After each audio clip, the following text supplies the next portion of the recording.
Why are some nations so rich while others remain desperately poor? This is honestly one of the most fundamental questions of our time. It's a question that really defines the lives of billions around the globe. Consider the vast gap between a child born in the United States and one born in Sierra Leone. Their life chances, their access to healthcare, their education, their future prosperity are, well, worlds apart. This isn't because of geography, culture, or the ignorance of their leaders. The answer is far more rooted in the way societies are organized. It's about the rules that govern our lives, the incentives they create, the opportunities they either grant or deny. The inequality we see is not inevitable. It is created by man-made systems. Imagine a line dividing a city. On one side there is order, commerce, safety. On the other there is chaos, poverty, fear. This is the story of Nogales, a city split by the US-Mexico border. To the north, in Nogales, Arizona, residents have access to Medicare, reliable public services, a legal system that protects their property. They can start businesses with relative ease, and trust contracts will be honored.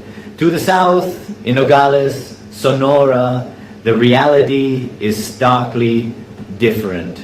The central argument of our book revolves around a simple but powerful distinction: the difference between inclusive and extractive institutions. These two types of institutions create fundamentally different incentives for individuals and societies. Inclusive economic institutions are those that allow and encourage participation by the great mass of people in economic activities. They create a level playing field, they secure private property rights, uphold an unbiased system of law, and provide public services that enable citizens to exchange and contract on an equal footing. Critically, they also permit the entry of new businesses and allow people to choose their own careers. In essence, they unlock the potential of a nation's entire population. In contrast, extractive economic institutions are designed to do the opposite. They are structured to extract incomes and wealth from one subset of society to benefit a different, smaller subset.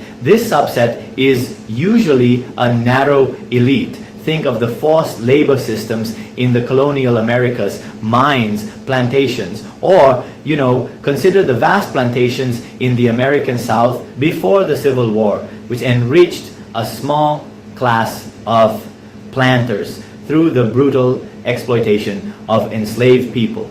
Crucially, economic institutions are not created in a vacuum. They are deeply intertwined with political institutions. Inclusive political institutions are those that are pluralistic and centralized. Pluralistic means that political power is distributed broadly in society, not concentrated in the hands of a single individual or a narrow group. Centralized means that the state has the capacity to enforce laws and provide basic public services throughout its territory.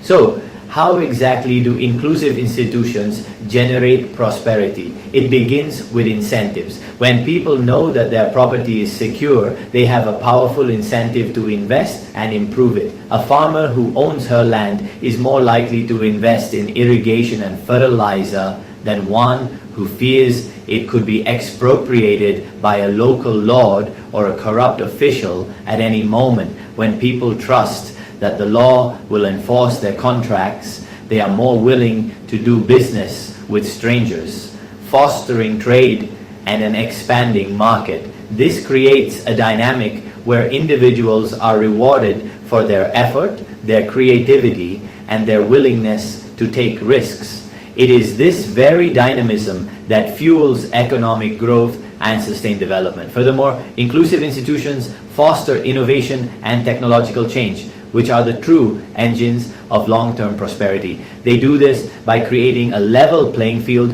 where new entrepreneurs can challenge established businesses. Joseph Schumpeter called this process creative destruction. New technologies and new business models constantly replace old, inefficient ones. This process is essential for progress, but it is also disruptive. It threatens the profits and power of existing firms and elites. In societies with extractive institutions, elites often use their power to block new technologies that might threaten their economic dominance.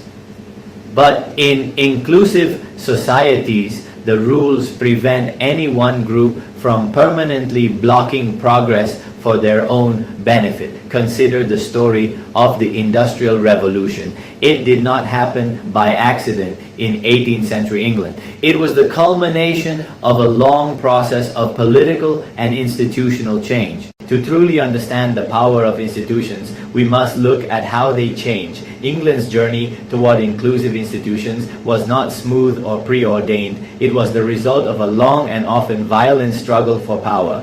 For centuries, England was ruled by absolutist monarchs who held immense power. The Stuart kings, James I, Charles I, repeatedly clashed with Parliament over taxes, religion, the limits of royal authority. They sought to rule without constraints, mirroring Spain and France. They created monopolies for cronies, stifling competition and innovation. This was an extractive system used to enrich the monarch and allies. This conflict culminated in the English Civil War in the 1640s, a bloody struggle between the forces of the king and the forces of Parliament. The monarchy was later restored, but the power struggle remained. The final turning point came in 1688 with the Glorious Revolution. A coalition of parliamentarians and nobles invited William of Orange to invade. James II fled. William and Mary were crowned. They accepted a new constitutional settlement that established Parliament's supremacy. The Glorious Revolution shifted political power. Power moved from the monarch to a broader society represented in Parliament. This pluralistic politics set the stage for economic institutional change. Parliament dismantled extractive structures. It took control of government finances and created stable taxation. It abolished royal monopolies and opened trade and industry. It strengthened property rights against arbitrary seizure. That security encouraged investment and commerce to flourish. Just as inclusive institutions can create a virtuous circle of prosperity and political freedom, extractive institutions create a powerful and persistent vicious cycle of poverty and repression. When a narrow elite controls political power, they have every incentive to maintain and enrich themselves through extractive economic institutions. The wealth generated by these institutions, diamond mines, oil wells, agricultural plantations, further solidifies their political power. It allows them to fund armies, buy off potential rivals, and rig elections. This makes it incredibly difficult for the rest of society to challenge their authority and demand more inclusive institutions. This vicious cycle explains why poverty and tyranny are so durable in many parts of the world. The same group of elites often remain in power for decades or even centuries. Consider the history of many nations in Latin America after independence from Spain. Colonial powers established a deeply extractive system based on forced labor and land concentration. Independence did not bring inclusive institutions. Creole elites simply took the place of the Spanish crown and maintained extractive structures, leading to centuries of inequality and political instability. Under extractive institutions, the stakes of politics are incredibly high. When a small group holds all the power and wealth, losing power means losing everything. Incumbent elites will do whatever it takes to hold on. Overthrowing groups often just take their place and continue extraction. Many coups and revolutions therefore fail to bring fundamental change. The new leaders often become a new version of the old elite, perpetuating the vicious cycle. This dynamic explains civil wars and state failure. The tragic history of the Congo provides one of the most devastating examples of how extractive institutions established centuries ago can persist and condemn a nation to poverty. Long before European colonization, the Kingdom of Congo was already a highly centralized, absolutist state. Power was concentrated in the hands of the king, who owned all the land and controlled trade. When the Portuguese arrived in the late 15th century, they did not introduce extraction. They simply plugged into the existing extractive system. The Congo elite collaborated with the Portuguese to fuel the horrific transatlantic slave trade, capturing and selling their own people in exchange for guns and luxury goods. This enriched the elite while devastating the society. The arrival of Belgian King Leopold II in the late 19th century marked a new and even more brutal chapter of extraction. Leopold established the Congo Free State not as a colony of Belgium, but as his own personal property. His rule was based on pure plunder. His agents used extreme violence, including murder and mutilation, to force the Congolese population to harvest rubber and ivory.